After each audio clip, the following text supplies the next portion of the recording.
So hello everyone, I'm Jeff Aiken, a producer of corn, hay, straw, and tobacco and beef cattle, and president of the largest farm bureau in the country, the Tennessee Farm Bureau Federation. We can all imagine how much President Duval wanted to be here to introduce our next speaker, Secretary of Agriculture, Sonny Perdue. Fortunately, we have a video from Zippy so he can share a few words about his good friend and our good friend, Secretary Sonny. Hello, I'm Zippy Duval, and I'm president of your American Farm Bureau, and I'm proud to be with you today to introduce a great friend of mine.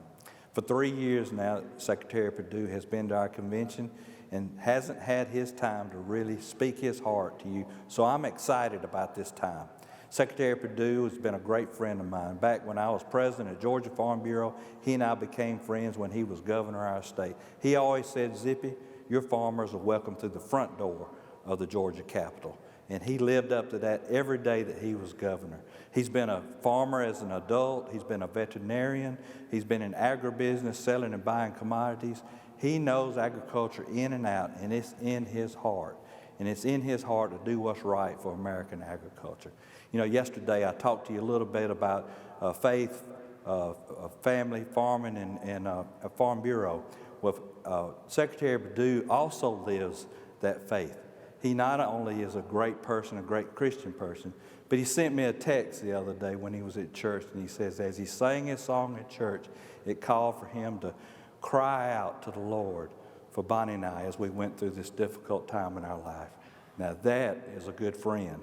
Sonny Perdue is not just a friend to me as Zippy Duval. He's a friend to you as an American farmer and rancher. Every day he goes to work trying to make a difference in your life, and he and his great staff are changing rules and regulations to make our life easier, make it clearer, and giving us service that we can make sure that we do the right things by our animals and by our land, and making the future of American agriculture better. So please give my good friend and your good friend a big Farm Bureau welcome to Secretary of Agriculture, Sonny Perdue.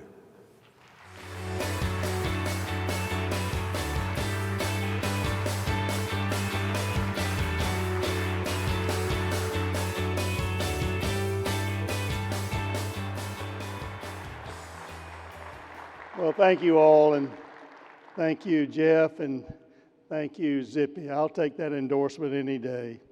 You know, I know our hearts are heavy as we mourn with Zippy and the loss of Bonnie, and I know that you're lifting up prayers. I know that one thing that Zippy loves even more than Farm Bureau is his family. He's where he needs to be with his 4 children and grandchildren today, and we need to continue to lift him up as they'll have the service on Thursday, and I know that you just support him in that way. He considers you his Farm Bureau family, and part of that family is really mourning with him and in this time of loss, but I know that you will do that. So I hope you'll join my wife Mary and me as we offer our prayers to the Duval family during this difficult time. And as we go through this week, we do with Zippy and his family in our hearts and our minds and our thoughts and our prayers.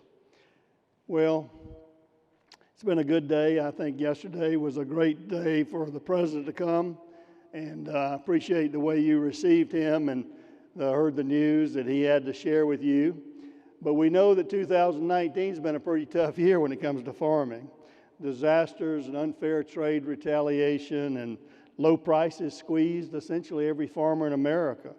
But you farmers did what you always do. You kept on keeping on and you persevered. Despite a bad weather year and a tough trade environment, we actually saw, and I couldn't believe the numbers when I first saw them, farm income increase and about $8 billion. Nevertheless, President Trump directed me at USDA to help producers with the uncertainties surrounding trade. He was determined not to allow you to bear the brunt of that trade retaliation alone. So at his direction, we created a $16 billion support package on top of the $12 billion package from 2018 to try to tide you over. We know that it doesn't ever make up for a producer what you want to grow stuff. Farmers want to grow stuff, and we know that. And we heard we'd rather have trade than aid. But when you don't have trade, the aid was welcomed, and I very much appreciate the President allowing us to do that. But with historic flooding and other disasters in 2019, the safety net of crop insurance, preventive planting, all that totaled up to about $9 billion on top of that. Additionally, the WHIP payments for natural disasters in 2018, 2019, and some still going on with the flooding in the Dakotas and Minnesota and areas that way. So I hope that the safety net has helped. Obviously, it's been painful, but I'm a farmer and optimist, and I believe 2020 is going to be better. 2020 is going to be better. Before I move on to other topics, I want to address some of the things that we had concerns about this year.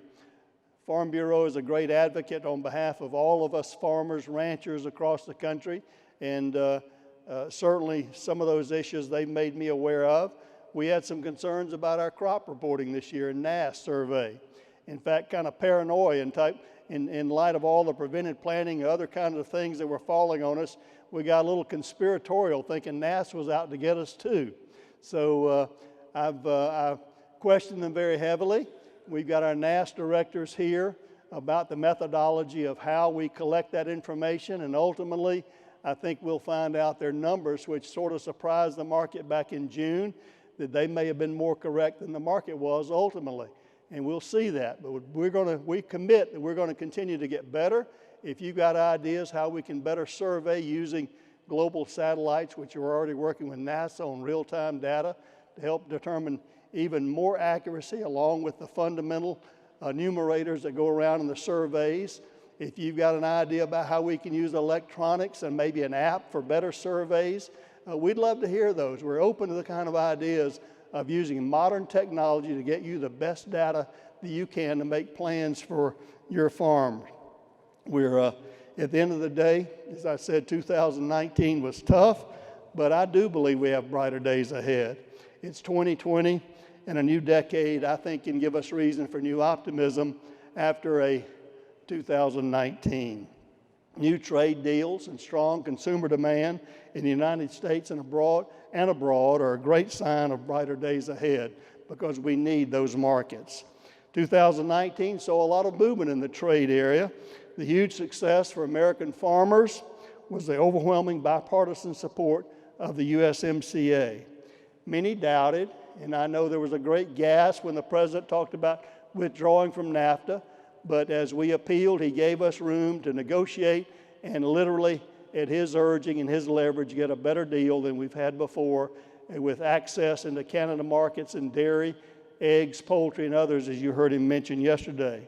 I think the United States-Japan agreement, while TPP, we heard about TPP, this bilateral agreement with Japan is a better deal there between the United States and Japan, $7 billion worth of ag exports into Japan, which essentially puts us on a level playing field there with anybody else selling to Japan.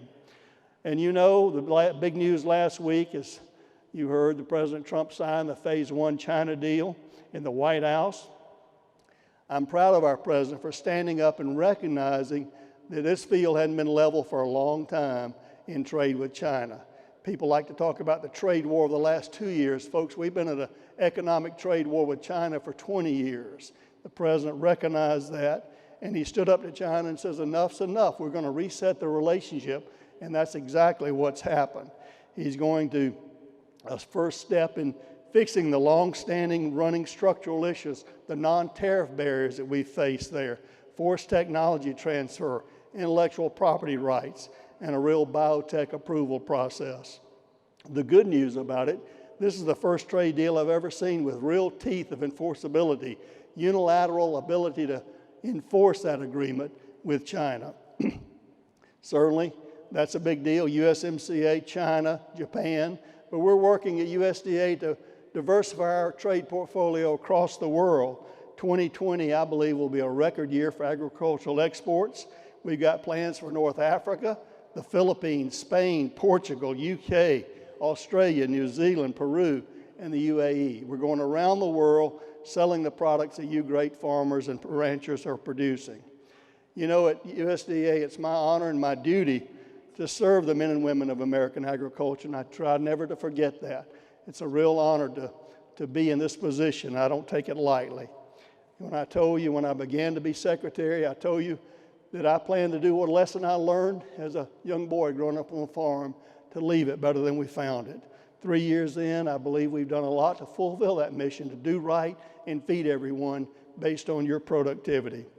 President Trump has continued to remove the strangling regulations from the backs of American farmers and the American economy. This repealing WOTUS is a big deal.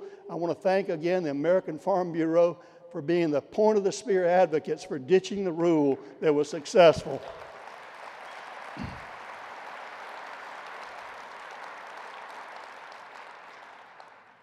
He's also streamlining regulations on biotechnology and agricultural chemicals as well in that area.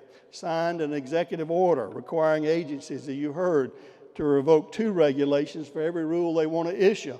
At USDA, we tried to do our better to best that with 2060 regulatory items for every 3 regulatory issues that we issued.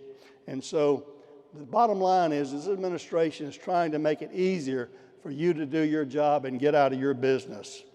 We also continue to build out our digital tools that make customer service easier. We want farmers to be able to focus more on farming and profitability and less on bureaucratic, antiquated processes. We're improving farmers.gov, and we'll add more tools like the disaster discovery tool and the very popular H2A education tool. The H2A tool helps farmers to fill their labor needs, and we just think it's time that we not have to hire a consultant or a lawyer to hire a farm worker. You all responded very well yesterday when the President mentioned our broadband program. We've launched our Reconnect broadband pilot program to deploy high-speed internet e-connectivity to the nation's rural communities, especially to our farms, our fields, and our farmsteads. Ag technology, as you know, is booming, and our farmers need reliable connectivity to utilize and take advantage of this wonderful precision ag technology and thrive. At USDA, we're also working on programs to ensure that they work best for you and your needs. For example, you remember we rolled out the Dairy Margin Coverage Program. The 2019 sign-up enrolled more than 23,000 producers who received $310 million. It worked much better than the program before. And for those interested in hemp, and many have been, USDA has worked aggressively to develop a regulatory framework that provides a fair, consistent, and science-based process for states, for tribes, and individual producers who want to participate in the domestic hemp program. So, the best way of relationships is communication.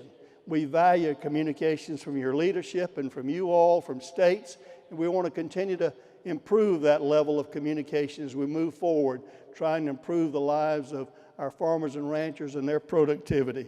We want your feedback. And as a farmer, you got to be an optimist. I'm a farmer. I'm an optimist, and I think 2020 is going to be a great year. And I want to thank you for the opportunity to come today and visit with you.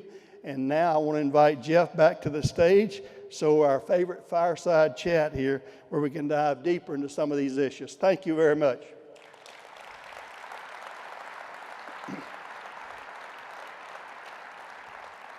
All right.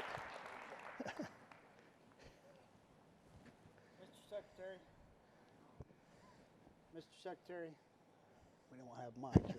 There we go.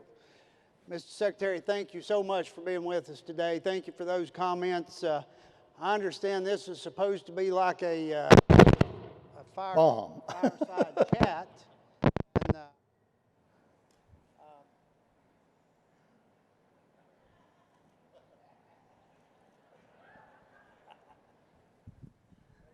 leave it to me to cause problems, Mr. Secretary. Supposed to be like a fireside chat. Now, we don't have the fire, but I can tell you to join the Secretary of Agriculture on stage in front of 5,000 Farm Bureau leaders, I feel the heat.